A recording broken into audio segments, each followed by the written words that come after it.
Messieurs les ambassadeurs, messieurs les coprésidents du Conseil, mesdames, messieurs, chers amis, je veux vous dire à quel point la France tient à renforcer ses relations commerciales avec le Kazakhstan.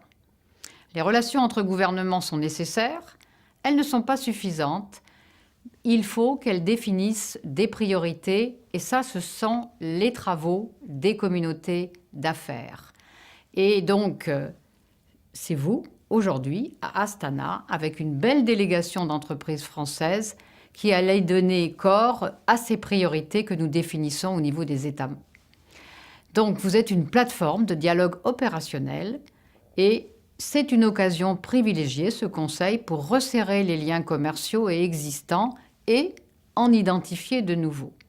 En 2013, nous avons eu ce dialogue au sein de la commission mixte que je préside avec mon homologue, M. Issekeshev.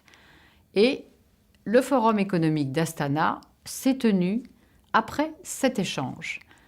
En 2014, vous ouvrez finalement l'année avec ce Conseil des affaires. Et je remercie les deux coprésidents, M. Dari Karer côté français, M. Karibajnov côté kazakhstanais, et ainsi bien sûr que le MEDEF international pour leur contribution à cet événement.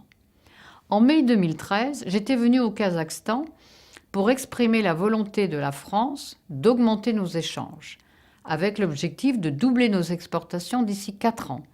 Et j'avais fait part de ma détermination, de la détermination des entreprises françaises à se saisir de l'opportunité de l'exposition internationale de 2017 à Astana.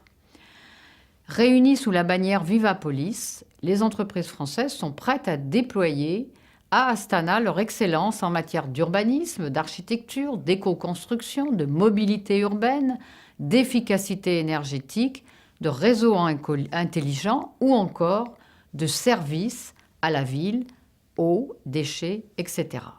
Et depuis ma venue à Astana, j'ai annoncé, ici en France, la semaine dernière, que la ville avait été retenue pour le développement de notre simulateur de la ville durable en 3D.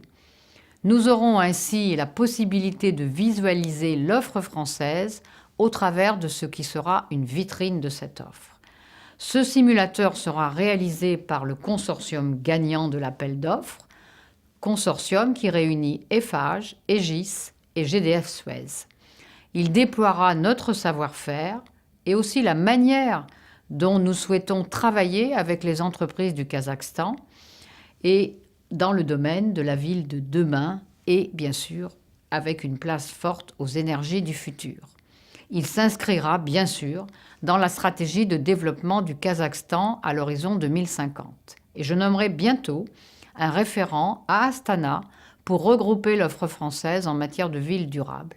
Mais il nous faut aussi diversifier nos échanges et nous devons approfondir notre travail commun dans l'agroalimentaire. Et je sais que le président Nazarbayev est particulièrement sensible à l'agroalimentaire.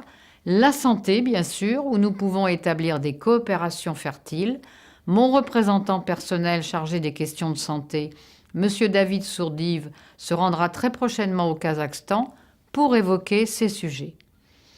Je le constate avec satisfaction, votre ordre du jour aborde des sujets aussi divers que les ressources humaines, le contenu local, les marchés publics, les partenariats publics et privés et l'économie de la connaissance. Je veux vous dire que vos travaux me seront très utiles pour préparer la prochaine session de la commission mixte que j'aurai le plaisir de coprésider à Astana. Et vos travaux sont une nouvelle étape de notre rapprochement. Je vous souhaite un très bon Conseil des affaires.